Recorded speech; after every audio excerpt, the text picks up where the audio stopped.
در کشاده کردن در ششم آسمان مکان موسی کلیم بود.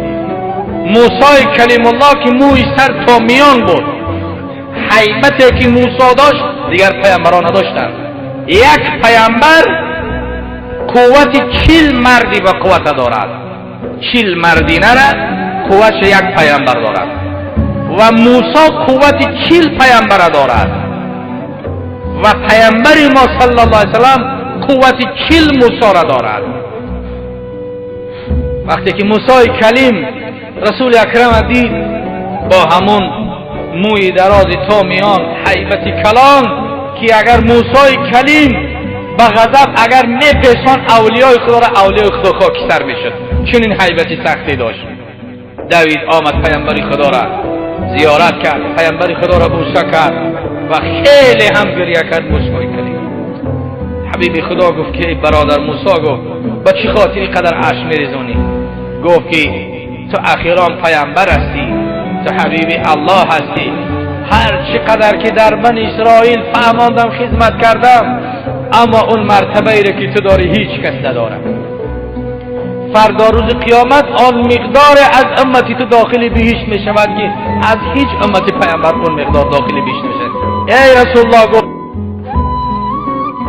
آسمان بالا و نزد الله و حتما در آمدن مرا ببین، بعد گذشته برم، مرا نادیده نرو.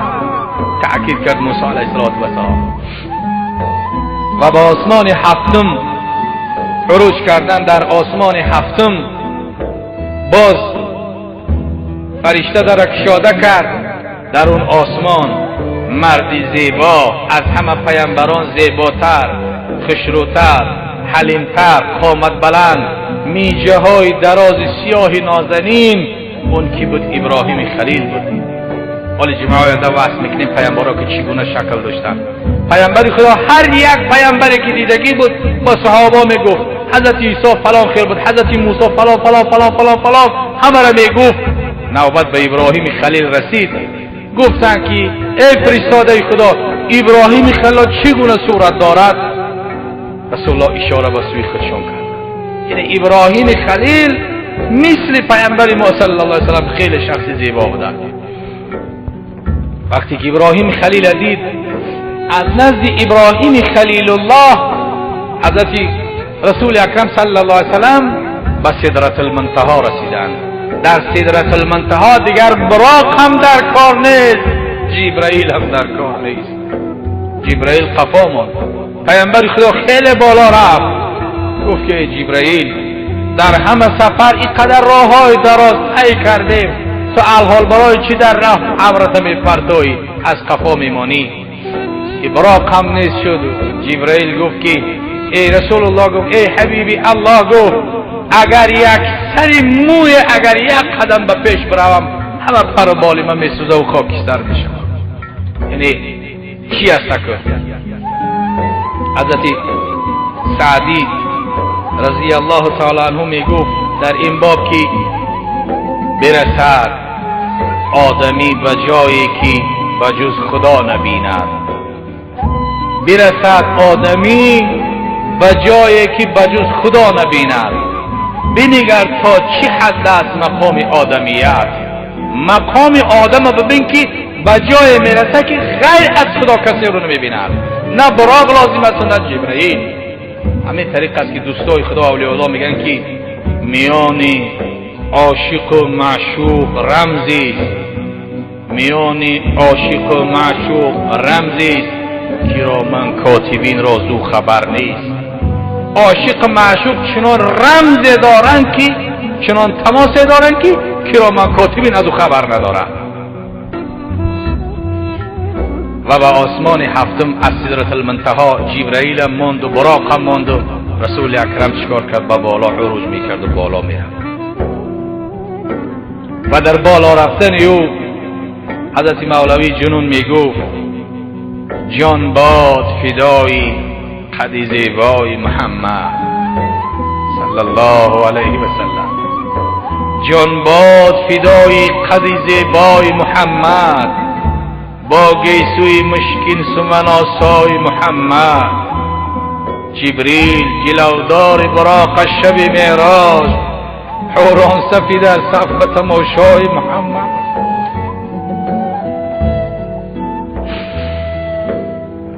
جبریل جلودار براق شب معراج، حوران سفید از صف تماشای محمد.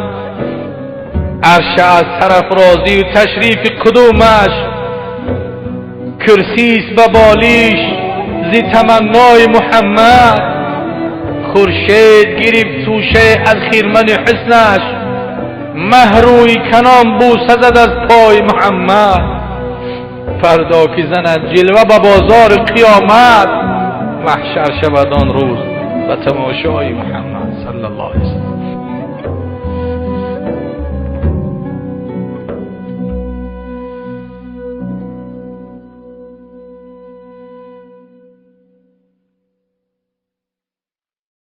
در کشاده کردن در ششم آسمان مکان موسی کلیم بود. موسی کلیم الله که موی سر تا میان بود. هیبتی که موسی داشت دیگر پیامبران نداشتند.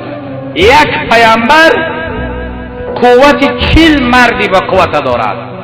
40 مردی نره قوت یک پیامبر دارد و موسی قوت 40 پیامبر دارد و پیامبر ما صلی الله علیه وسلم قوت 40 موسی را دارد.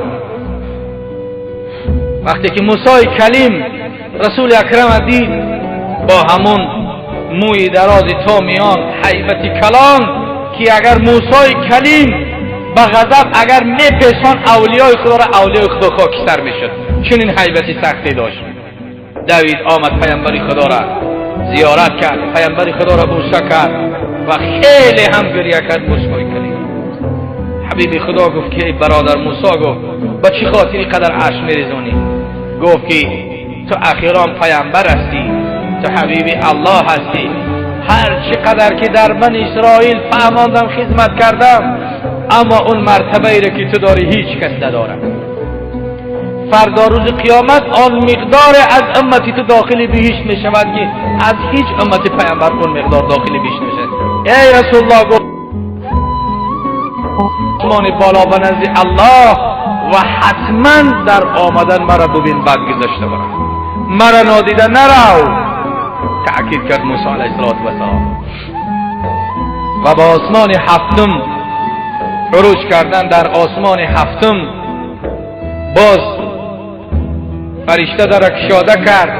در اون آسمان مردی زیبا، از همه پیامبران زیباتر، خشروتر، حلیمتر، قامت بلند، میجه های دراز سیاه نازنین، اون کی بود؟ ابراهیم خلیل بود.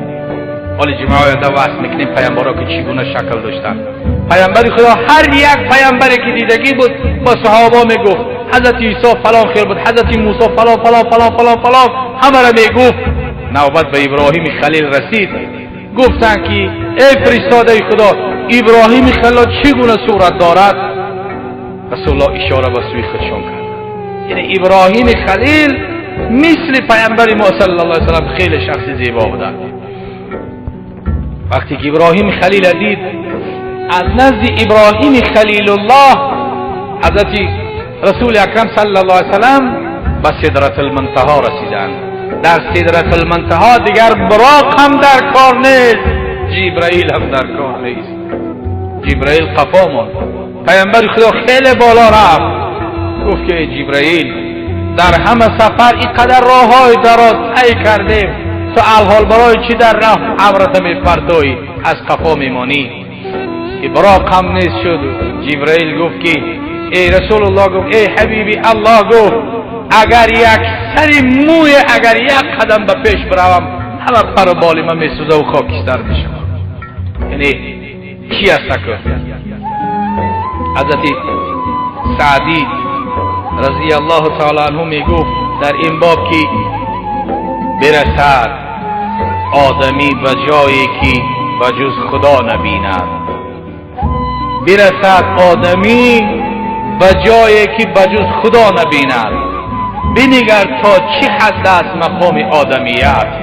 مقام آدم ببین که به جای میرسه که غیر از خدا کسی رو نمیبیند. نه براق لازم است نه جبرائیل.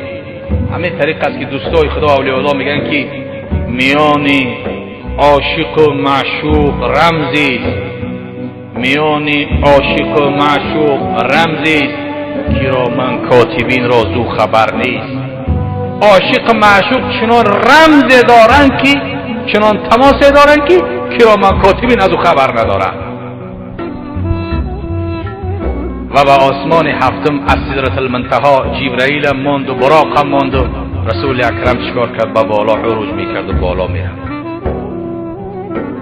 و در بالا رفتن او حضرت مولوی جنون میگفت جان باد فدای قد زیبای محمد صلی الله علیه و سلم، جان باد فدای قد زیبای محمد، با گیسوی مشکین سمن آسای محمد. جبریل جلودار براق شب معراج، حوران سفید در صف تماشای محمد.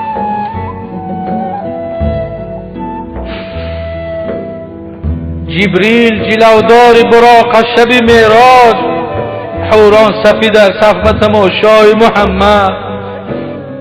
عرش از سرافرازی و تشریف قدومش، کرسیست و بالیش زی تمنای محمد.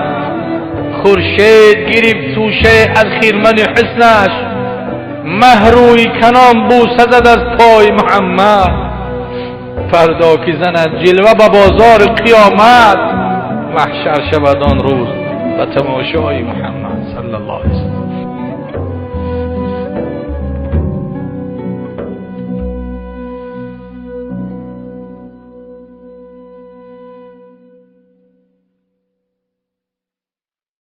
در کشاده کردن در ششم آسمان مکان موسی کلیم بود.